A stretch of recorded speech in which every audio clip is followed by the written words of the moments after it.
Hello बच्चों। आज हम कक्षा 6 की हिंदी फर्स्ट में चैप्टर नंबर 5 ओस ओस का कविता का अध्ययन करेंगे। ओस कविता जो है वो कवि सोहनलाल द्विवेदी जी ने लिखी है। ये कविता बहुत ही सुंदर कविता है। ये प्रकृति की कविता है। सोहनलाल द्विवेदी जी ने प्रकृति को निहारते हुए ये कविता लिखी है।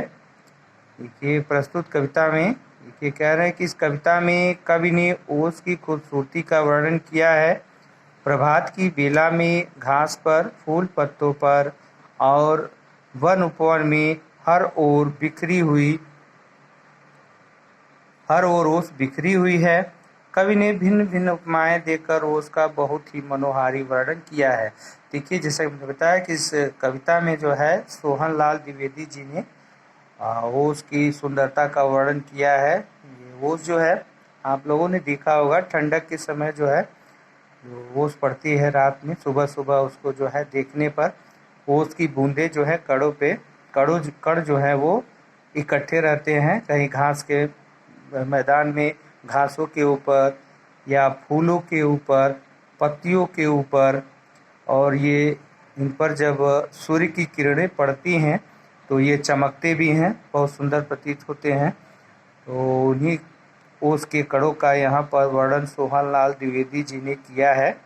सुबह सुबह वह प्रकृति की में टहल रहे हैं, प्रकृति की गोद में, और वो टहलने के समय जो है क्या देखते हैं, वो ओस की बूंदों को देखते हैं।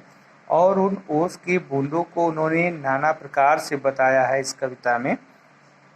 इस कविता में उन्होंने ओस की बूंदों को तमाम प्रकार की उपमा दे करके उसके मनोहारी दृश्य का वर्णन किया है। लेकिन जो भी बताया है सारी खूबसूरती उस ओस के बारे में ही बताया है इस कविता में, कि किस प्रकार से जो है ओस की बूंदें जो है वो सूर्य की किरणें पड़ने पर चमकती हैं।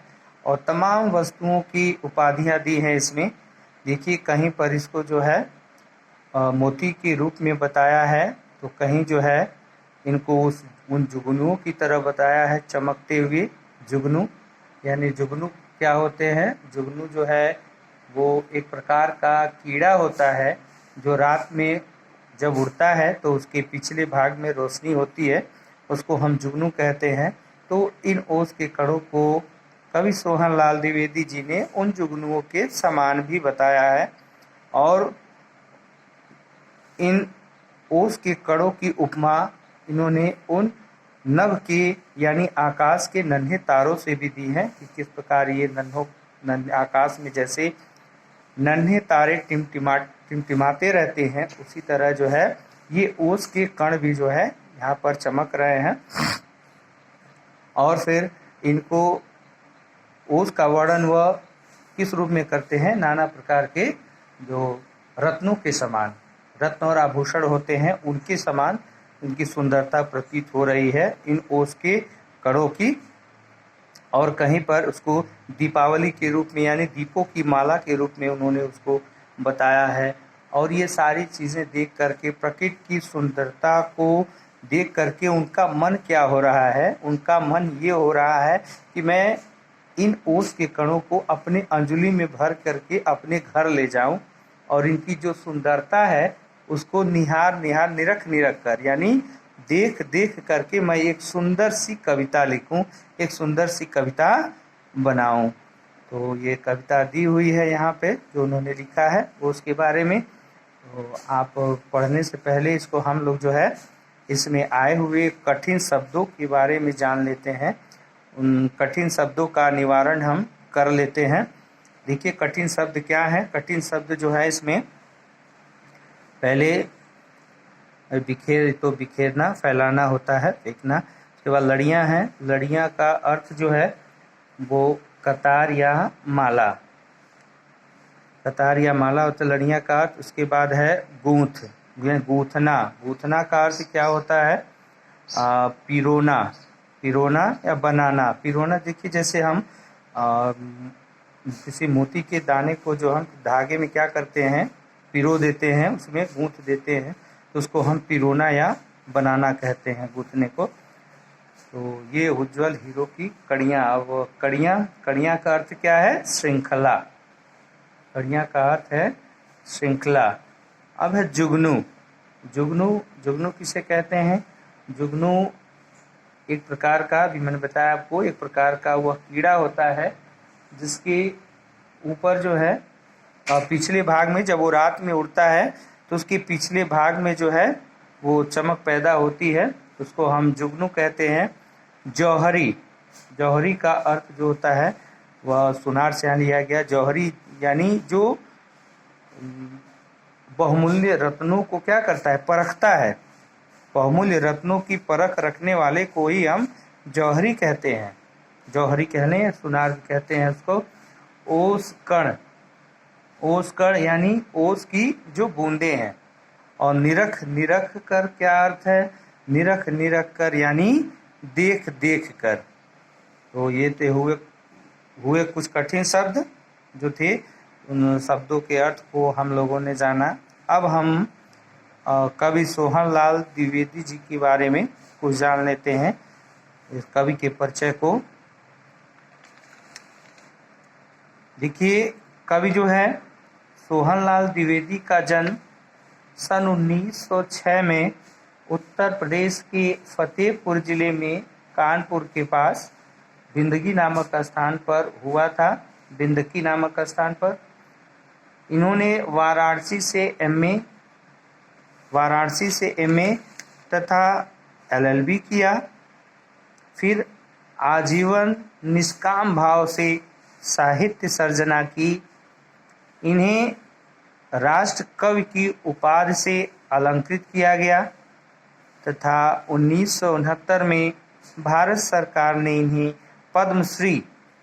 पद्मश्री उपाधि प्रदान कर सम्मानित किया। 1 मार्च 1988 को राष्ट्र कवि सोहनलाल द्विवेदी चिर निद्रा में लीन हो गए। तो ये था कवि परिचय। अब हम लोग जो है इस कविता पर नजर डालते हैं, कविता को देखते हैं। देखिए, इस कविता में कवि ने ओस की खूबसूरती का वर्णन किया है। प्रभात की बेला में घास पर, फूल पत्तों पर और वन उपवन में हर ओर ओस बिखरी हुई है। कवि ने भिन्न भिन्न उपमाएं देकर ओस का बहुत ही मनोहारी वर्णन किया है। देखिए, ये प्रकृति से निकटता के लिए प्रेरणा है, दी गई है इसमें कविता में। कवि सोहनलाल द्विवेदी जी ने इस कविता के माध्यम से हमें प्रकृति से निकटता बढ़ाने के लिए प्रेरित किया है। और उन ओस के कणों को, जो ठंडक के समय आप भी देखते होंगे, उन ओस के कणों का वर्णन जो है विभिन्न उपमा दे करके, विभिन्न वस्तुओं की उपमा दे करके यहाँ पर उसके सुंदर मनोहारी दृश्य का वर्णन किया है। तो आइए हम इसको पढ़ते हैं, कविता को। कह रहा है कि हरी घास पर बिखेर दी हैं ये किसने मोती की लड़ियाँ, कौन रात में गूंथ गया है ये उज्जवल हीरो की कड़ियाँ। अरे, हरी घास पर बिखेर दी हैं यानी कवि सोहनलाल द्विवेदी जी जब प्रकृति में ये सुबह जो है यह टहल रहे हैं, और टहलते समय वह क्या देखते हैं कि हरी घास पर बिखेर दी हैं ये किसने मोती की लड़ियाँ। यह सुबह सुबह देखते क्या हैं? वह ओस की उन कणों को देखते हैं और उनकी सुंदरता का वर्णन करते हुए लिख रहे हैं। और क्या कह रहे हैं, क्या लिख रहे हैं? हरी घास पर बिखेर दी है ये किसने मोती की लड़ियाँ। ये कौन जो है सुबह सुबह ही हरी घास पर बिखेर दी हैं, यानी इन घास के मैदानों पर बिखेर दी हैं, अर्थात फैला दी हैं मोती की लड़ियाँ। ये मोती की जो लड़ियाँ हैं, इन मोती की लड़ियों को जो है कौन जो है हरे घास के मैदानों पर फैला दिया है या बिखेर दिया है। कौन रात में गूंथ गया है ये उज्जवल हीरो की कड़ियाँ। वो कौन है जो रात में गूंथ गया है? गूंथना का अर्थ होता है पिरो गया है, बना गया है। क्या बना गया है? उज्जवल हीरो की कड़ियाँ। ये जो ओस के ये जो बूंद दिख रहे हैं वो कैसे दिख रहे हैं? हीरो की कड़ियों के समान। हीरो की कड़ियाँ जो हैं, यानी कड़ियाँ मतलब माला हो गई, श्रृंखला हो गई। इस श्रृंखला को, इन कड़ियों को कौन जो है रात की अंधेरे में बना गया है, पिरो गया है, जो इतनी सुंदर प्रतीत हो रही हैं। यानी इसमें जो है उन्हीं ओस के कणों की सुंदरता का वर्णन करते हुए कवि ये लिखते हैं कि वो कौन है जो सुबह सुबह इन मैदानों पर जो है बिखेर दिया है मोती की लड़ियों को, यानी मोती की मालाओं को। वो कौन है जो रात के अंधेरे में ही गूंथ गया है, रात के अंधेरे में ही बना गया है, पिरो गया है ये उज्जवल हीरो की कड़ियाँ। इन सफेद हीरो की कड़ियों को कौन बना गया है? देखते हैं हम दूसरे पैराग्राफ में। जुगनू से जगमग जगमग ये कौन चमकते हैं यो चमचम, नभ के नन्हे तारों से कौन दमकते हैं यो दमदम। जुगनू से जगमग जगमग, अब कवि किसकी उपाधि दे रहा है? देखिए, अब उन्हीं ओस के कणों का वर्णन करते हुए अब किसकी उपाधि उनको दे रहा है? उन ओस के कणों को उन जुगनू की उपाधि दे रहा है कि जुगनू से जगमग जगमग ये कैसे दिखाई दे रहे हैं, कैसे प्रतीत हो रहे हैं, जो बिखरे हुए ये सफ़ेद सफ़ेद जो हीरो की कड़ियां हैं, कैसे प्रतीत हो रहे हैं? जो उसके कड़ हैं ये उन जुगनू के समान समान प्रतीत हो रहे हैं। जो जुगनू रात में जब उड़ते हैं तो उनके पिछले भाग में एक प्रकार की चमक होती है, उसी प्रकार से ये भी जो है ये कौन चमकते हैं ये चमचम, तो ये कौन उसी प्रकार से चमक रहे हैं जिस प्रकार से जुगनू रात में चमकते हैं। और नभ के नन्हे तारों से कौन दमकते हैं ये दमदम, और वो किस प्रकार से चमक रहे हैं? जैसे नभ के यानी आकाश में नन्हे नन्हे तारे, छोटे छोटे तारे जो ये चमकते हैं। तो ये कौन है जो इस प्रकार की आभा को दिखा रहे हैं, दर्शा रहे हैं?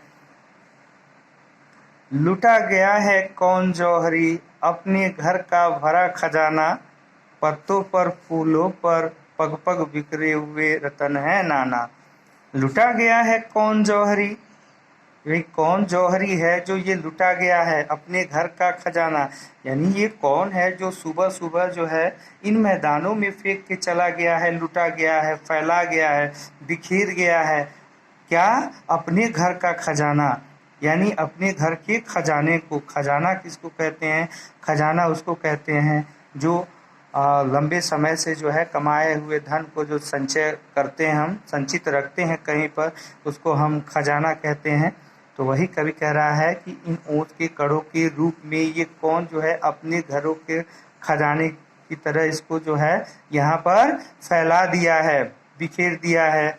पत्तों पर फूलों पर पग पग बिखरे रतन है नाना, यानी और ये कैसे प्रतीत हो रहे हैं? जैसे पत्तों पर फूलों पर, यानी पत्ती पेड़ पौधों की जो पत्तियां हैं, जो फूल हैं, पग पग पर ऐसा प्रतीत हो रहा है जैसे ये नाना प्रकार के रत्न जो हैं, खजाना जो है वो बिखरे हुए हैं।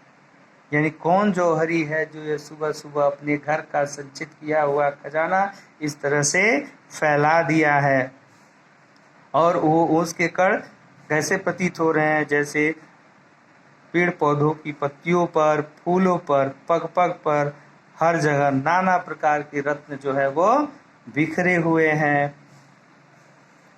अब कह रहे हैं बड़े सवेरे मना रहा है कौन खुशी में यह दिवाली, वन उपवन में जला दी है किसने दीपावली निराली। बड़े सवेरे मना रहा है कौन खुशी में यह दिवाली। अब बड़े सवेरे जो है, अब नेक्स्ट जो है अगले भाग में। तो स्टूडेंट टेक केयर।